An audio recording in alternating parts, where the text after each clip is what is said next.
Malam ini malam Sabtu pertama ya di bulan Zulqa'dah, bagaimana kesepakatan kita mulai kajian rutin. Jumat malam pertama itu kajian tafsir, dan Jumat malam ketiga itu kajian fikih. Alhamdulillah kita mulai hari ini, mudah-mudahan semuanya dalam keadaan sehat walafiat dan dapat bisa mengikuti kajian ini, dan yakinlah keberadaan kita di sini niatan i'tikaf dalam rangka kita ingin mendapatkan ridha Allah Subhanahu wa taala. Salawat serta salam sejahtera senantiasa kita atur kepada baginda Rasulullah. Salam mudah-mudahan kita diberikan istiqamah dalam ibadah kepada Allah Subhanahu wa taala. Bapak Ibu, kita lanjutkan kajian dari surat Al-An'am. Ya. Kalau saya Al-An'am terakhir kita kaji. Ya. Silakan buka halaman ayat 19 kalau nggak salah. Kita sekarang 19. Silakan dibuka. Langsung saya baca aja, kalau saya diikuti ya, supaya lebih banyak kita kaji. Jadi baca lebih lama tambah lama ya. Baik, a'udzubillahi minasyaitonirrajim. Bismillahirrahmanirrahim. Kita ketemu ayat 19 Al-An'am juz 7. Ya, monggo yang di HP bisa dilihat atau di Al-Qur'an silakan dilihat. A'udzubillahi minasyaitonirrajim. Qul ayyu syai'in akbaru syahadatan qulillah. Walillahu syahidun baini wa bainakum wa uhiya ilayya hadzal qur'an liunzirakum bihi wa man balagh fa innakum latashhaduna anna ma'ahu ayatan ukhra qul la ashhadu qul innama huwa ilahu wahid wa innani bari'un mimma tusyrikun. Qul ayyu syai'in ay qul lahum ya Muhammad, katakan Muhammad. Qul di sini Allah bicara sama Nabi, karena diajak ngomong ke Nabi. Qul, katakan Muhammad, aykulum yang Muhammad, ayu syai'in a'dhamu syahadah. Apa kesaksian apa yang lebih besar daripada kita bersaksi tentang keesaan Allah? Qulillahu, kesaksian paling besar katakan mereka apa? Kepada Allah.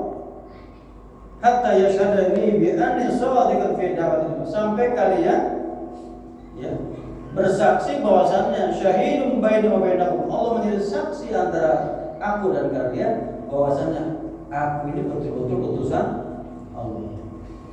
Jadi sebenarnya kalau kita bicara kesaksian ini tidak mudah. Kita mungkin kadang-kadang berangan-angan, sepertinya ingin Nabi itu hidup di zaman kita ya. Tapi belum tentu ketika Nabi hadir di tengah kita, kita termasuk orang yang mudah percaya, kan gitu. Maka sama hal terjadi. Sampai Al-Quran mengatakan, Muhammad katakan mereka, kesaksian apa lagi yang lebih besar dari kesaksian Allah? Tidak ada. Kalau sudah meremehkan kesaksian Allah, apalagi yang mau diharapkan? Ya, orang kalau sudah tidak ada iman, selesai. Ya, nggak ada lagi yang bermanfaat yang lain-lain. Qulillahu syahidun baini wa bainakum, cukuplah Allah, katakan mereka, cukuplah Allah sebagai saksi antara aku dengan kalian. Kalau Nabi bilang, udah katakan mereka, Allah cukup sebagai saksi. Ya. Jadi kalau udah bawa nama Allah itu luar biasa, jangan dianggap remeh, ya, jangan dianggap ringan, itu berat. Kalau udah bersaksi kepada Allah itu luar biasa. Wa uhiya ilayya hadzal Qur'an. Artinya apa tadi? Ay ajibhum anta wa qul Allahu yashhadu li birrisalah wa nubuwwah wa kafa syahadallahi li bishadah. Qala Ibnu Abbas qala Nabi Muhammad sallallahu alaihi wasallam qul lahum ayyu syai'in akbar syahadah fa in ajabuka wa illa faqul lahum Allahu syahidun baini wa bainakum. Jadi tadi saya sampaikan, kalau mereka percaya Muhammad, katakan saksinya adalah Allah antara aku dengan kalian orang-orang kafir. Wa uhiya ilayya hadzal Qur'an, diwahyukan kepadaku ini Al-Qur'an, hadzal Qur'an.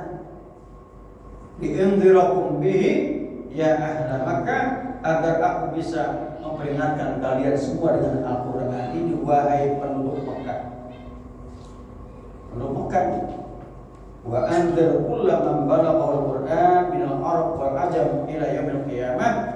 Meskipun ini perintah Nabi sampaikan kepada orang-orang yang pada zamannya, tapi sejatinya ini berlaku sepanjang zaman sampai datang hari kiamat. Artinya apa? Peringatan Al-Quran yang Nabi sampaikan kepada umatnya saat itu berlaku sampai nanti hari kiamat, termasuk kita sekarang. Kenapa? Karena peringatan Al-Quran ini yang disampaikan Al-Quran sejak zaman Nabi sampai zaman kita sekarang tetap relevan. Apa yang diingatkan? Tentang kehidupan dunia dan akhirat. Mengingatkan orang di dunia akhirat, utama akhirat, yang banyak orang lupa akhirat. Ini yang kita ingatkan. Jadi apa yang diingatkan Al-Quran akan tetap relevan kapanpun, karena temanya sama, tentang kehidupan dunia dan kehidupan akhirat. Itulah orang beriman. Maka kita beruntung diingatkan kehidupan abadi kita bukan di dunia, tetapi sejujurnya kehidupan abadi kita ada di akhirat. Qala Ibnu Jizzi wal maksud bil ayat, Imam Al-Jizzi mengatakan maksud ayat ini tentang kesaksian Allah, bil ayat al-isyhad billahi alladhi huwa aqallu syahada ala sidqi Rasulillah. Kata beliau, kesaksian Allah atas kenabian Nabi kita Muhammad, Rasul Nabi kita, itu kesaksian yang terbesar. Tidak ada lagi yang lain. Wa syahadatullahi bihadza ya ilmuhu bi sihhati nubuwwati Sayyidina Muhammad, dan kesaksian Allah ini sesuai dengan ilmunya Allah tentang kenabian Nabi kita Muhammad sallallahu alaihi wasallam. Wa idharul mu'jizatihi adala ala sidqihi. Sudah cukup mukjizat yang Allah sampaikan, tampil. Tapi lagi-lagi ingat, kita jangan membayangkan enak yang hidup zaman Nabi dulu ternyata kalau dipikir banyak yang beriman atau yang kafir. Dasar itu banyak yang kafir. Artinya kita pun seandainya hidup pada zaman beliau belum tentu masuk orang beriman, kan?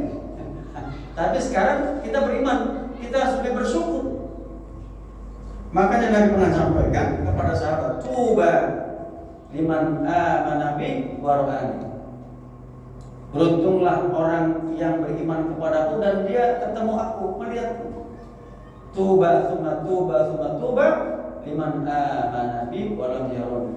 Beruntung, kemudian beruntung bagi orang yang beriman kepadaku dan belum pernah ketemu. Kita jadi jangan merasa pesimis. Kita termasuk orang beruntung. Kenapa? Enggak ketemu Nabi tapi kita beriman.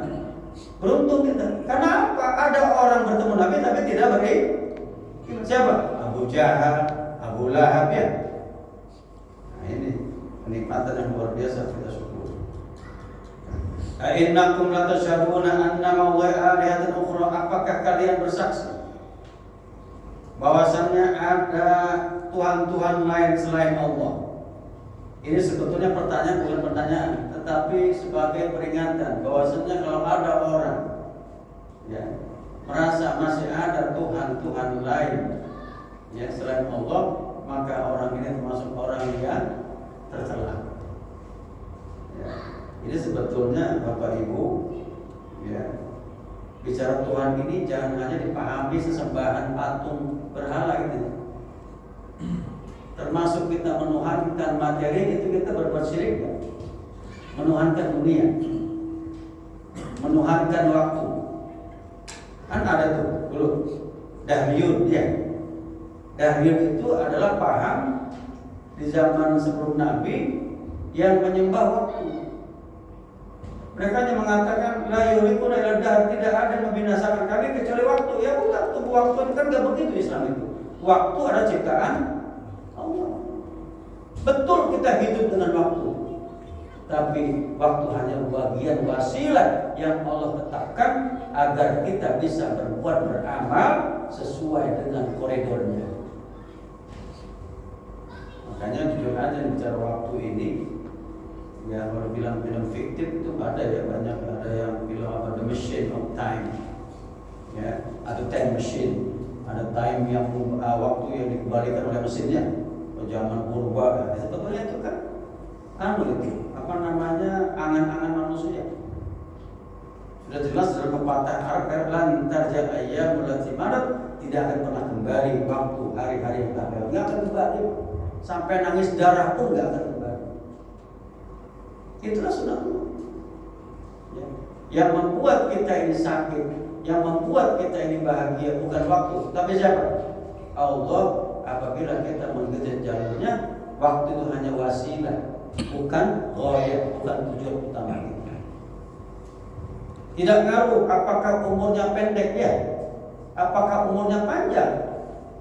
Karena yang membuat orang itu bahagia, yang membuat orang itu ya dapat ridha Allah, bukan panjang pendeknya umur, tapi keberkahan umur. Makanya Nabi sampaikan, khairun nasi man tala umruhu wa hasuna amaluhu. Sebaik-baik orang adalah yang panjang umurnya dan baik kelakuannya. Wa syarrun nasi man tala umruhu wa sa'a amaluhu. Dan seburuk-buruk manusia panjang umurnya, buruk kelakuan.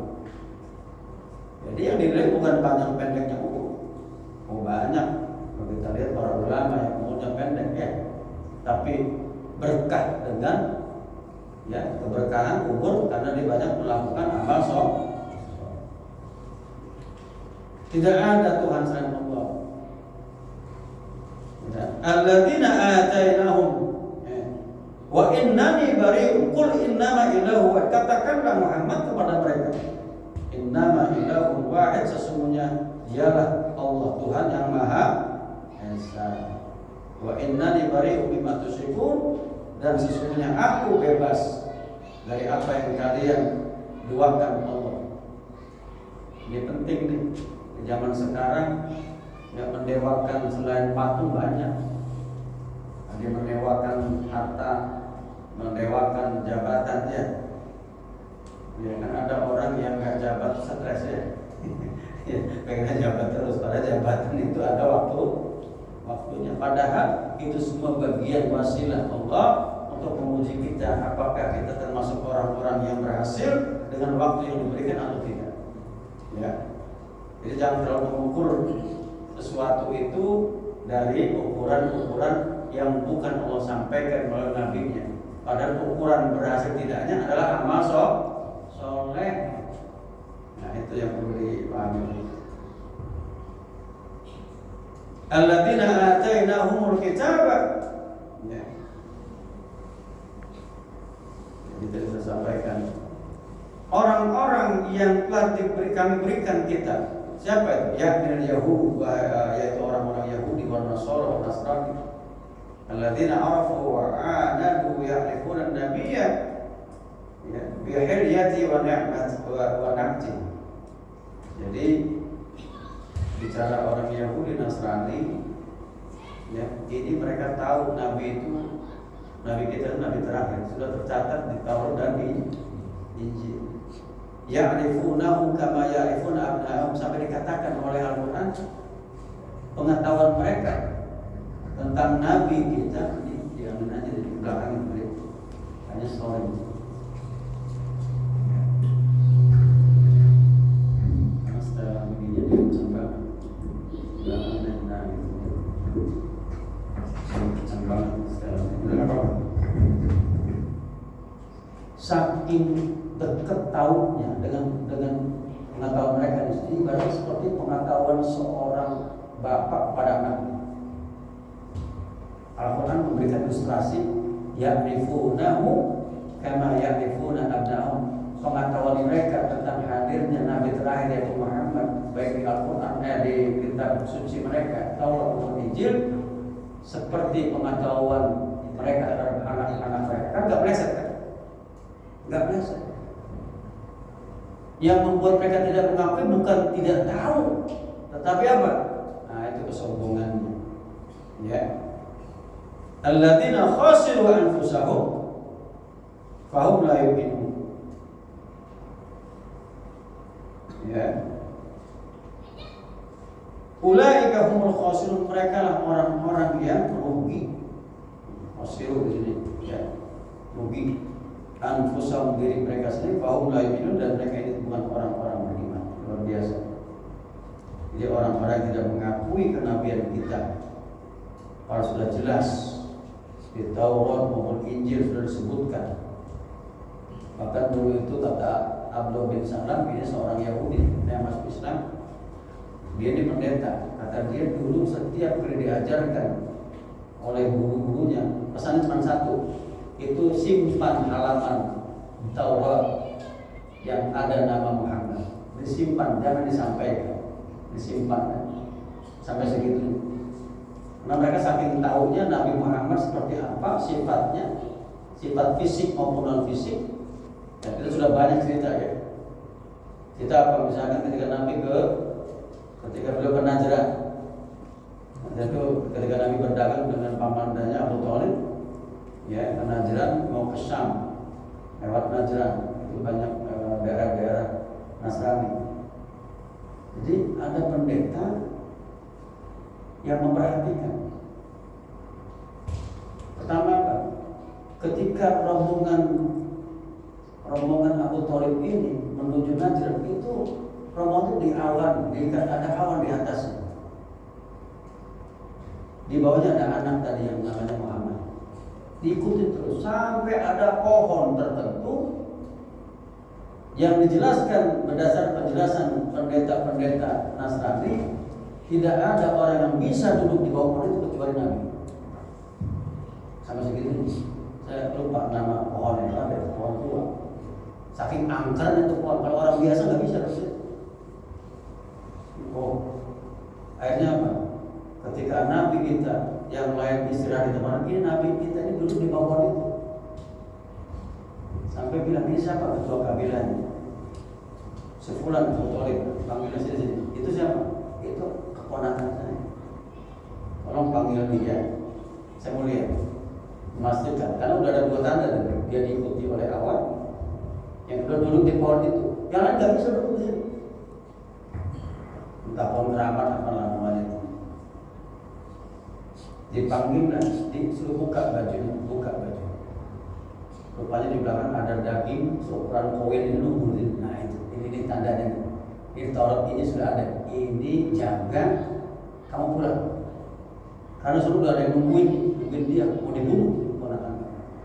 Makanya paman dan Nabi pulang, akhirnya nggak jadi dagang. Nyampe di Najran pulang lagi. Itu jadi mereka udah tahu sifat-sifat fisiknya udah tahu.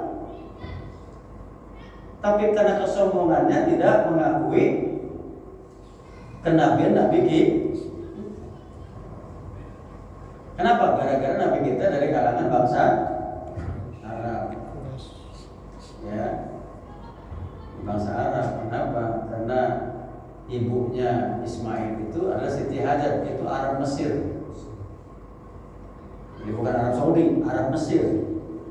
Siti Hajar itu ya, kalau bicara makanya Nabi sampaikan, ya itu Mesir itu ya istilahnya menjadi tempat awalnya. Ya, nabi-nabi orang Arab, meskipun ada sebelumnya ya nabi dari kalangan Arab, yaitu Nabi Hud dan Nabi Soleh. Yang kita dengar ada Al-Hijrah gitu, atau Al-Ula dibilangnya, kota Al-Ula.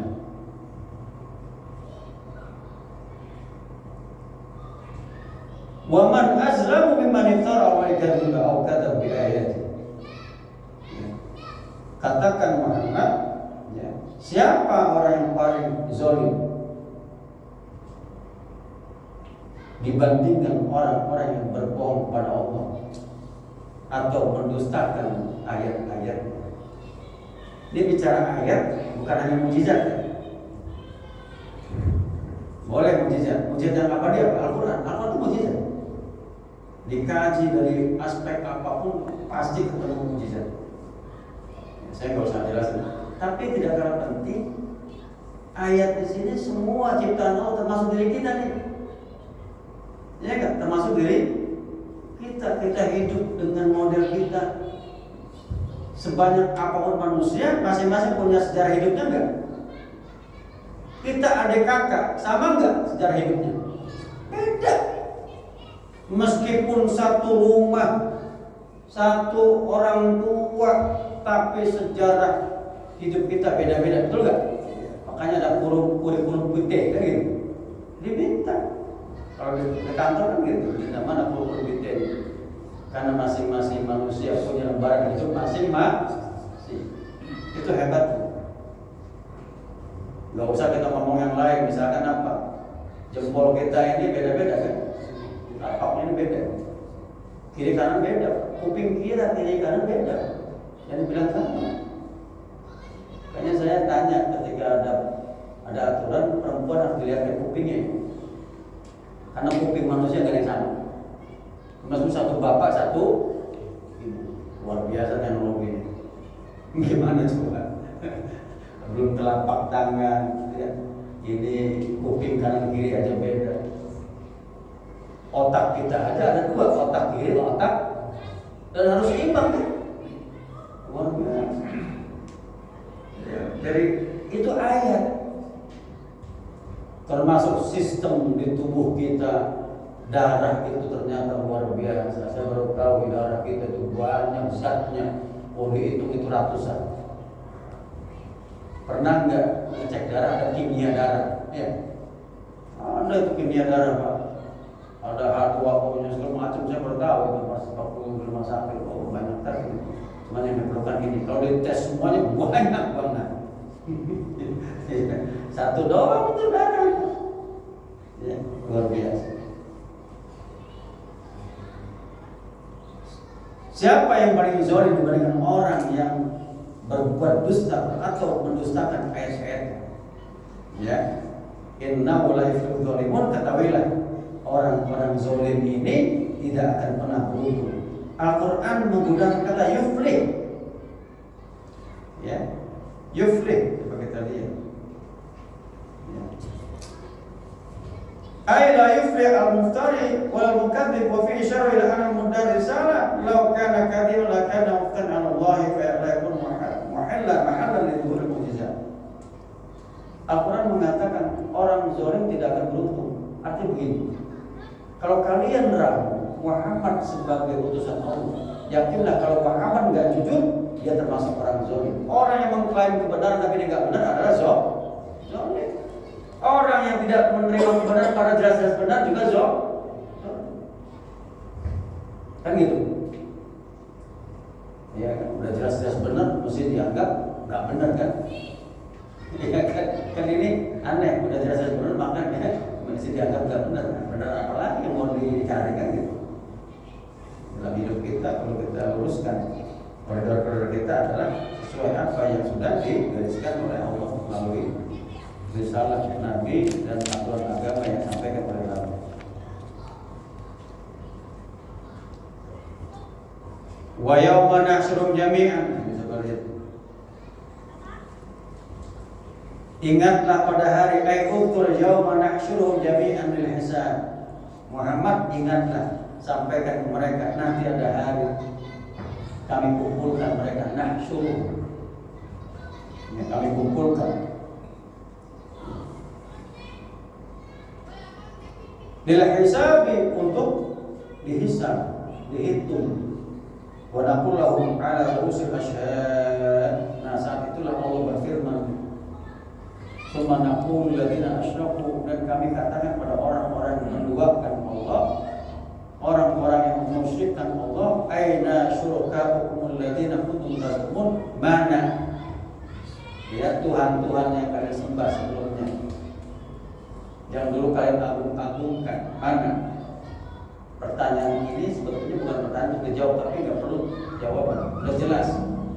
Orang-orang yang zalim, yang tidak menerima Nabi sebagai Nabi, pada sudah jelas-jelas itu benar, maka di sanalah Allah akan sampaikan, tuh, kalau kalian benar, kalian punya Tuhan, dan punya teman pembantu yang kalian banggakan selama di dunia, datang sekarang.